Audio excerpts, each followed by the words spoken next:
life-changing day in your life. Have a good show, everybody. Here we go. It matters to you. That's what I want to talk about. Ready to move? Take. Let's do it. Superstitions run prevalent in our society today. The strict definition is a mixture of beliefs, fear of unknown, and a false conception of why things happen. In just a minute, we're going to explore 3 main facts of superstitions. We'll start off with superstitious behaviors relating to OCD which stands for obsessive compulsive disorder.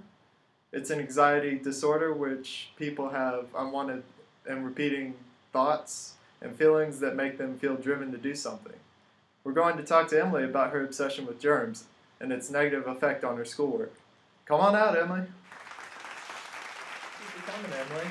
Let's get right down to it. You have an obsession with germs. How does that affect your daily life?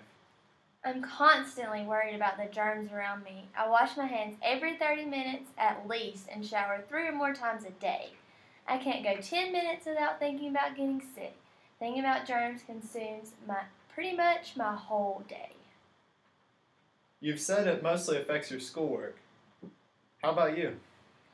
When the teachers are talking, I can't hear anything but the voices in my head urging me to complete my rituals to make sure that I am germ-free.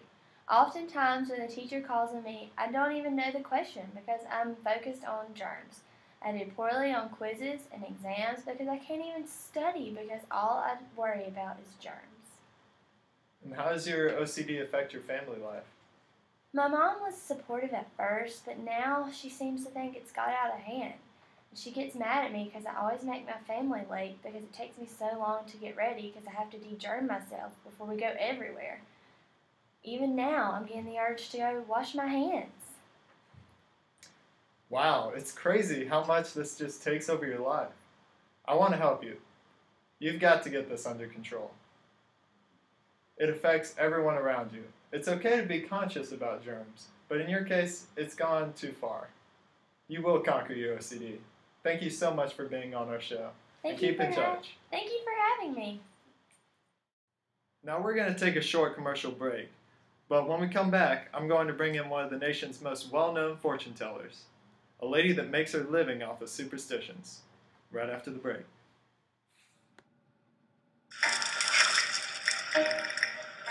Welcome to Madame Jen's fortune telling. Is there love in my future? Yes, I see a beautiful Sorrento, only 18,888. Wow. I see Kia's power to surprise 10-year, 100,000 mile limited warranty. She sounds beautiful. Yes, and if you bring home $250 a week, your credit is approved, guaranteed. How do I find her? Go to Shiny Mission Kia. Ooh, what's that? Yeah, I'd probably invest in some car seats. Thanks for coming, Savannah. Thanks for having me. My pleasure. So, Savannah, why don't you tell us about your job? Well, all kinds of people come to me because of the uncertainties in their lives. Fortune telling has been around for centuries, and it's been proven to bring people peace of mind. Many people take my fortunes in a positive way, others don't. So fortunes can affect people in positive and negative ways? Well, I've witnessed my clients to drastically alter their lives. Some want them to the fortunes to come true, and others don't. Goodness. Well, can you recall any certain situations? Well, I do have a gift of being able to see how people will die later in their lives. When one of my most frequent clients asked me how she would die, I saw her death flash before my eyes. I told her that she would be hit by a car, and this would cause her passing. Well, the woman walked to work every day, and for months after I told her the fortune, she lived in fear. One day, because she felt uneasy before work, she decided to drive to work. And because she chose to change her schedule and change the way she was living her life, this was the day that her fortune also came true. Well, thank you for sharing that with us. That's a crazy story. That case is a very good example of how superstitions affect lives. Now let me ask you, do horoscopes have anything to do with fortune telling? They do, but it's also a whole different category of superstitions. I know a bit about them, though.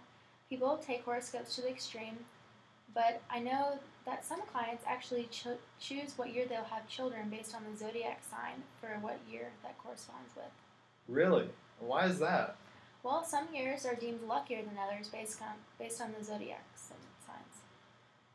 Well, thank you for your time. You've helped us learn a lot about superstitions and how people take them too far. Sometimes. Well, up next, Friday the 13th is one of the scariest days of the year to many people. Many people avoid traveling during this time. Some people even take it to the next level and won't go outside at all on this day for fear of bad luck. When we come back, we're going to talk to Sarah about her sister's phobia of Friday the 13th. After this break. Do you or someone you know suffer from stress or a phobia? If so, call or visit the Stress Management Center and Phobia Institute in Asheville, North Carolina. Dr. Dossi is helpful to anyone suffering from a stress overload or a phobia. Call or make an appointment today. Hey, thanks for joining us on the show, Sarah. So tell us, your sister has a fear of Friday the 13th. Yes, she does. She has a phobia of the day called phrygotriskaidekaphobia. Wow, that's a long one. So how does that make her act? Well, in general, she's a very superstitious person. She believes in all the superstitions we hear about, walking under ladders, black cats, spilling salt. So how does she change on Friday the 13th? She completely changes. She doesn't go outside, and she usually sleeps as much as she can. All of her superstitions are intensified, and she's terrified of something bad or unlucky happening.